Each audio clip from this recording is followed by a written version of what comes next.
अऊज़ु बिल्लाहि मिनश शैतानिर रजीम। बिस्मिल्लाहिर रहमानिर रहीम। अल्लाह के नाम से जो बड़ा ही मेहरबान और रहम करने वाला है। ऐ लोगो जो ईमान लाए हो, अल्लाह और उसके रसूल से आगे न बढ़ो और अल्लाह से डरो। अल्लाह सब कुछ सुनने और जानने वाला है। ऐ लोगो जो ईमान लाए हो, अपनी आवाज नबी की आवाज से ऊंची न करो और न नबी के साथ ऊंची आवाज से बात करो, जिस तरह तुम आपस में एक दूसरे से करते हो। कहीं ऐसा न हो कि तुम्हारा किया कराया सब नष्ट हो जाए और तुम्हें खबर भी न हो। लोग अल्लाह के रसूल के सामने बात करते हुए अपनी आवाज दबी रखते हैं, वे वास्तव में वही लोग हैं जिनके दिलों को अल्लाह ने परहेजगारी के लिए जांच लिया है। उनके लिए माफी है और बड़ा बदला।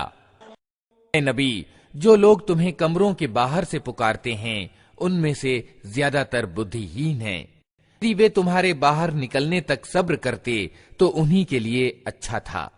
अल्लाह माफ करने वाला और दयावान है। ऐ लोगो जो ईमान लाए हो, अगर कोई अवज्ञाकारी तुम्हारे पास कोई खबर लेकर आए तो छानबीन कर लिया करो। कहीं ऐसा न हो कि तुम किसी गिरोह को बेखबरी में हानि पहुंचा बैठो और फिर अपने किए पर तुम्हें पछतावा हो। खूब जान रखो कि तुम्हारे बीच अल्लाह का रसूल मौजूद है। अगर वो बहुत से मामलों में तुम्हारी बात मान लिया करे तो तुम खुद ही कठिनाइयों में ग्रस्त हो जाओ। मगर अल्लाह ने तुमको ईमान का प्रेम दिया और उसको तुम्हारे लिए प्रिय बना दिया और कुफ्र यानी इनकार और उल्लंघन और अवज्ञा से तुमको विमुख कर दिया।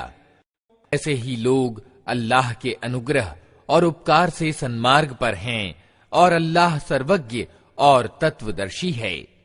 और अगर ईमान वालों में से दो गिरोह आपस में लड़ जाएं, तो उनके बीच सुलह कराओ। फिर अगर उनमें से एक गिरोह दूसरे गिरोह पर ज्यादती करे तो ज्यादती करने वाले से लड़ो, यहां तक कि वो अल्लाह के आदेश की ओर पलट आए।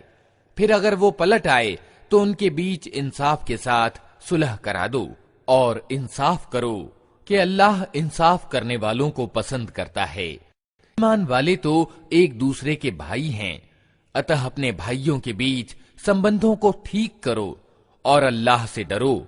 आशा है कि तुम पर दया की जाएगी। ऐ लोगो जो ईमान लाए हो, न मर्द दूसरे मर्दों की हंसी उड़ाएं। हो सकता है कि वे उनसे अच्छे हों, और न औरतें दूसरी औरतों की हंसी उड़ाएं। हो सकता है कि वे उनसे अच्छी हों। आपस में एक दूसरे पर व्यंग्य न करो और न एक दूसरे को बुरी उपाधि से याद करो। ईमान लाने के बाद दुराचार में नाम पैदा करना बहुत बुरी बात है। जो लोग इस नीति से बाज न आए वे जालिम हैं। ऐ लोगो जो ईमान लाए हो, बहुत गुमान करने से बचो कि कुछ गुमान गुनाह होते हैं। टोह में मत पड़ो और तुम में से कोई किसी की पीठ पीछे निंदा यानी गीबत न करे। क्या तुम में कोई ऐसा है जो अपने मरे हुए भाई का मांस खाना पसंद करेगा?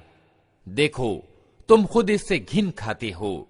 अल्लाह से डरो, अल्लाह बड़ा तौबा कबूल करने वाला और दयावान है। लोगो हमने तुमको एक मर्द और एक औरत से पैदा किया और फिर तुम्हारी कौमें और बिरादरियां बना दी ताकि तुम एक दूसरे को पहचानो। वास्तव में अल्लाह की दृष्टि में तुम में सबसे ज्यादा प्रतिष्ठित वो है जो तुम में सबसे ज्यादा परहेजगार है।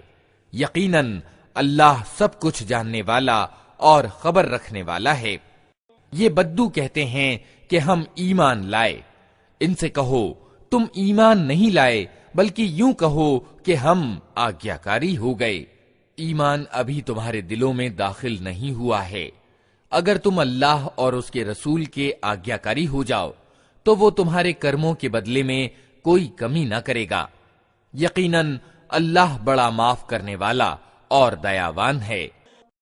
वास्तव में तो ईमान वाले वे हैं जो अल्लाह और उसके रसूल पर ईमान लाए, फिर उन्होंने कोई शक न किया और अपनी जानों और मालों से अल्लाह के मार्ग में जिहाद यानी जान तोड़ प्रयास किया, वही सच्चे लोग हैं। नबी, इन ईमान के दावेदारों से कहो, क्या तुम अल्लाह को अपने दीन की सूचना दे रहे हो, हालांकि अल्लाह जमीन और आसमानों की प्रत्येक चीज को जानता है और हर चीज का ज्ञान रखता है। लोग तुम पर एहसान जताते हैं कि इन्होंने इस्लाम कबूल कर लिया। इनसे कहो, अपने इस्लाम का एहसान मुझ पर ना रखो, बल्कि अल्लाह तुम पर अपना एहसान रखता है कि उसने तुम्हें ईमान की राह दिखा दी, अगर तुम वास्तव में अपने ईमान के दावे में सच्चे हो।